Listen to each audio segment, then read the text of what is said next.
The recording has started. Thank you. So welcome to our March office hour. As always, we ground all of our work in the best for all strategies.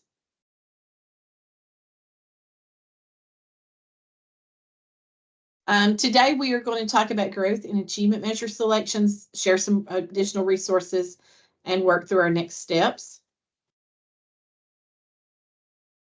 Really today, what I want to talk about is monitoring these growth and growth and achievement measure selections and making sure that the selections are correct for all of your educators and that they are scores that will generate. So every teacher has to have a growth measure selected in Encompass. There are 6 basic types of growth measures that you can choose that teachers can get. So we have 3 individual growth measure selections. These are not selections. These are growth measures that are automatically used if a teacher generates them. The individual value added TVOS score, the individual student growth portfolio score, and the individual universal reading screener scores. Those are automatically used in a teacher's evaluation if they generate one. If they receive an incomplete for a student portfolio or an incomplete for the universal reading screener, they will not generate an LOE because they did not complete their growth measures. But all teachers have to have either a number 4, 5, or 6, a school level TVOS composite, a district level TVOS composite, or a custom feeder school or district TVOS composite. Only schools who do not generate their own school level TVOS should choose a custom feeder option. There are very few educators in the state that should be using this custom feeder option. So everybody in Encompass should have a 4 or 5 type selected. When we look on your teacher's individual records, so teachers in a K-2 school could use the custom feeder option for the school where their students will attend. So if you have a K-2 school, that school will not generate their own individual TVOS scores. They can use the custom feeder option. The custom feeder option would be from the school where most of those kids are going to attend 3rd and 4th grade. That is a score that has to be entered into Encompass by the district. Encompass has absolutely no way of knowing what that feeder school is.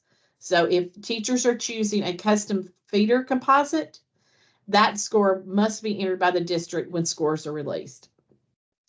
Educators who serve in multiple schools within the district may use a district or LEA composite if the school-wide school is chosen and set as their master schedule. In this example, this teacher is staffed in 5 different locations. The star indicates that the system-wide school is the master school. The growth measure selection is an LEA-wide overall composite. Had the Centertown Elementary been chosen as the master school, they would have needed to have chosen a school-wide composite. If you put a school-wide composite here with the system-wide school, the system does not know what they need to have. So if they're in an individual school, it needs to be a school-wide composite. If they're staffed at the system-wide school, then they need an LEA-wide measure. Educators who are staffed at multiple schools must have their master school set in Encompass in order for the TVOS school composite to automatically be entered. When you look at the teacher's record, you just click the Set Master School button. It will open up a window, and you can choose which school. And when you select the school, you save it, and when you come back to the teacher's record, you'll see the asterisk beside the school that was chosen. You can check, then you want to check to make sure that it's a school-wide growth measure. For the system-wide school, if a teacher has a system-wide school set, they need the LEA-wide measure. Achievement measure selections, the TVOS school or district-wide growth measures may be used as achievement measures These do not require setting the criteria. You don't have to worry about setting the criteria. These scores come as a 1 through 5, and that's what they will remain. State assessments include assessments in math, ELA, science, and social studies. They also include the MSAA and the TCAP Alt. So if a teacher chooses that, these are what the assessments are. If it's just a math teacher, they may choose math, state assessments math. ELA can just choose the ELA. If you've got a self-contained teacher, they're going to choose the overall.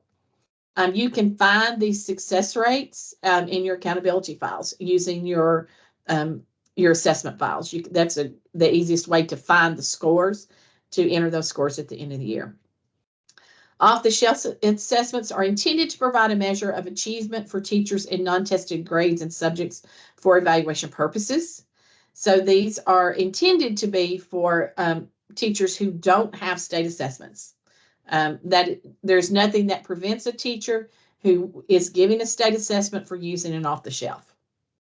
Graduation rate is an appropriate measure for high school educators. It could also be appropriate for some sister level people. ACT and SAT are the required post-secondary readiness. Those scores have to be entered by the district. Early post-secondary exams are another option, and your industry certs that are earned through the post-secondary CTE programs. All of the achievement measures, with the exception of a TVOS measure as achievement, have to be entered by the district. All of those scores have to be entered by the district as they become available. Everything but the TVOS measure requires setting a criteria. The process for setting the achievement merit criteria is a local decision. You decide how you want that set. Administrators and teachers, you need to talk to your teachers about these targets to make sure that they are specific, they are measurable, and they are attainable within 1 year. You want to be sure that your teachers know what the criteria is before they start. Again, TVOS does not require the criteria. And just as a reminder, the level 3 should be at expectations for 1 year of performance. Your annual measurable objectives, or AMOs, are yearly targets for improving performance based on the prior year results. These are for state testing. They are available on the accountability application at the school and district level. These are targets based on the expectation that a percentage of students not meeting the standard is to decrease in half by 8 years. AMO targets are rounded to 1 decimal place. The double AM targets are based on the expectation that the percentage of students not meeting expectations would decrease in half in 4 years. The district can also request subject and grade level AMOs by contacting accountability. So if your teachers are using state assessments, AMOs are the easiest way to set that criteria. And the level 3 would be a range that included your percentage of students who met and exceeded expectations for the prior year. So you're going to set these based on the prior year. A 3, if you had the same percentage of students meeting and exceeding expectations, that would be a 3, not a 5. And the easiest way to monitor these selections in T-Encompass is to use the growth and achievement measure selections. You need to be sure that you're in the 23-24 school year. You can run this report by school or by district. That's up to you, whatever works. And you have to select the educator type. Your principals need these same measures, and your teachers need those. Instructional supervisors don't have to have them. So you can download the spreadsheet. Column O gives you the T-Encompass ID, that number that you're familiar with when you put these in. And column P is the actual measurements. You need to kind of look at these and make sure that they're matching up with what the teachers teach and that everybody has one. For the achievement measures, there are a lot more columns to look at. Column Q gives you the achievement measure category. You don't have to set the achievement criteria for those, so you could filter those out if you wanted to. You can filter by state assessments and look at the criteria for all of your teachers, if it's grade level, school-wide, or district-wide. And you can filter that, but you could filter by your college and career readiness. You could filter it by ACTs or any of the categories for our achievement measures. This teacher chose grade level 3/8 math success rate. And this is the criteria that was set for that teacher. That tells me that this 45.6 was what this grade level scored in the prior year. Really, you might want to consider making that a range as opposed to just one specific score. You might want to make that a range. But that, again, that is a district decision. This teacher chose the same thing. Because the criteria is different, I am making an assumption that this is a different grade level. Again, criteria is set by the district. The district could choose to use the overall school percentage and shooting for everybody to hit that, or they could use it by grade level and do a different one. I would suggest that if you have teachers, if you had two math teachers teaching the same grade, that their criteria should be the same at the grade level. The most efficient way to submit both achievement and growth measures in bulk is to use the import wizard. You can find instructions for using that import wizard. There's a link here. It's on the team website under the T Encompass tab. If you're just having to enter a few, it may be easier just to do those by an administrative edit on the teacher's record if it's required. If you choose to upload some missing measures using the import wizard, please do not clear out the ones that are already there. When you download this, you will see what everybody's choices are. If you remove those and then just add 2 teachers' measures, T Encompass is going to remove the other ones. So please don't clear out the spreadsheet. Next steps, please check your growth and achievement measures report for missing measures and any incorrect measures, and import or make changes to the selections into T Encompass. Resources are all on the team website. There's a tab for achievement measures, several different guidance documents there. Growth measures selections are on the growth tab.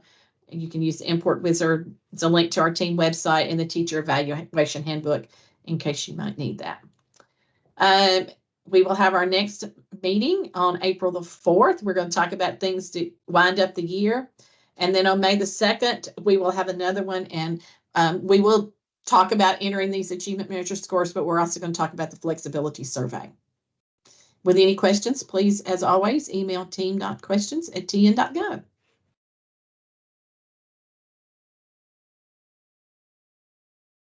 You have any questions? We don't have anything in the chat, so if anybody has a question, you can either drop it in the chat or come off of mute.